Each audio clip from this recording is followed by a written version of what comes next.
One of the deepest drafts in recent memory. These franchises can completely change after what we just witnessed. So we need to know who is winning, who is losing. Miller, who are your winners? I'm going to start with the Oakland Raiders. I can tell you that is the first time I've ever said that in my career. But this was a great draft by Reggie McKenzie. We talked about you have to go win now. Getting Khalil Mack, getting Derek Carr in the second round. They didn't reach for a quarterback. There was no panic. I like Gabe Jackson. I really like Keith McGill. The Raiders knocked this one out of the park. Yeah, I agree with a good pick there. I go with the Houston Texans. So impressed with their draft. Got the best defensive player in the draft in Jadeveon Clowney. Got the best guard in the draft, in my opinion, in Xavier Su'a-Filo out of UCLA. Then they got their starting quarterback, a guy I know that was at the top of their board in Tom Savage in the 4th round. Big time. And they got the best defensive tackle in the draft in Lewis Nix. So very good draft in Houston. I'm going to go to the San Francisco 49ers. And I know everyone thinks I'm just saying that because I may have been a fan of that team at one point. But look what they did. Jimmy Ward, Carlos Hyde, Marcus Martin, 3 guys who are atop my board at their position. You get Chris Borland. You get Brandon Thomas. Bruce Ellington. I mean, we could keep just going down the list. They did a great job of addressing needs, addressing future needs, and then getting some guys they can redshirt, like Brandon Thomas, getting Aaron Lynch. I really liked what they did.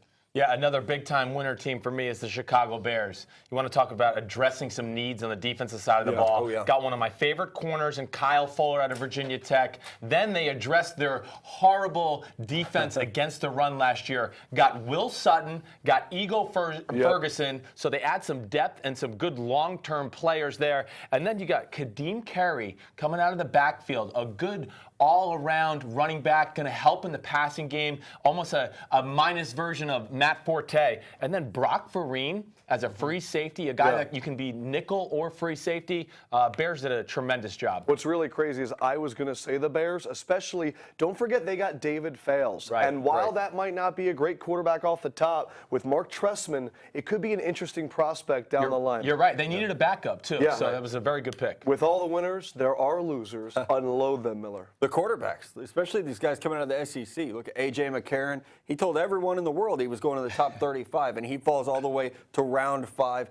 Aaron Murray, I understand, coming off the injury at Georgia, but not a very big guy. He falls to round 5. These were quarterbacks normally you think, oh, this is a project. I'll draft him in the 3rd round, but they really fell. Taj Boyd, a big faller. This guy really had a bad senior season. We saw that compounded in the draft. Quarterbacks were not done any favors in the 2014 draft. No, they were not.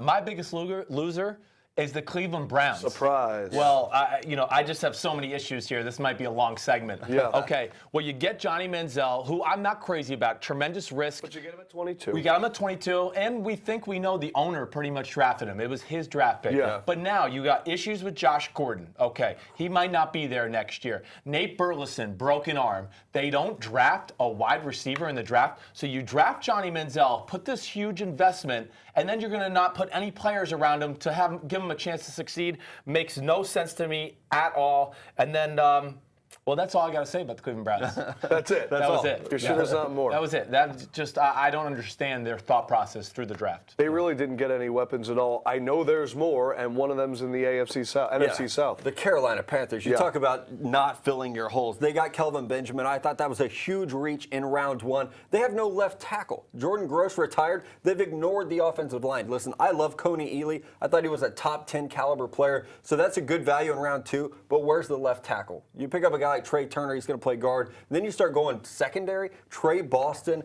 Benny Benwickery. You get another freaking running back, Tyler Gaffney. How many running backs do they need in this Panthers backfield? I don't understand this draft strategy. Yeah, my other loser is the New England Patriots. I don't think they got a whole lot of players that are going to help. I thought they were going for a Super Bowl. Well, you're right, and they just got no players that I think are going to contribute to the team this year. Dominique Easley, he's got tremendous upside, but extremely risky, been injured 2 years in a row. But then after that, they got Garoppolo, not a desperate need. They got some offensive linemen that are not going to contribute here in the next year or two. And the biggest thing to me, too, is the running back, James White. There were some really good backs on the board at the time. Lake Seastrunk was still on the board. Tyler Tyler Gaffney, Lorenzo Taliaferro, Alfred Blue, all guys that I thought were more talented than James White out of Wisconsin. So I got some question marks there. Yeah, mine would have to be the Pittsburgh Steelers. Ryan Shazier's a question mark there, but moving forward, I don't know what Dre Archer's going to be. I don't know when Martavius Bryant's going to be there. And I look at Ike Taylor and William Gay and go, you didn't get a cornerback until the 5th round and you stretched for Shaq Robinson? Doesn't make sense for me. Can I add one more thing, too? As many losers as you want. Okay, well, the Cleveland Browns, I just want to get back. I missed one point. I think it's very important. They knew about this Josh Gordon situation for 2 weeks. They had a chance to get Sammy Watkins at number 4 and then didn't do it. Blows my mind. I really don't know what they were thinking. Winners and losers, we're always going to have them. And this year, Chris Sims thinks the Cleveland Browns, they're wearing the dunce cap.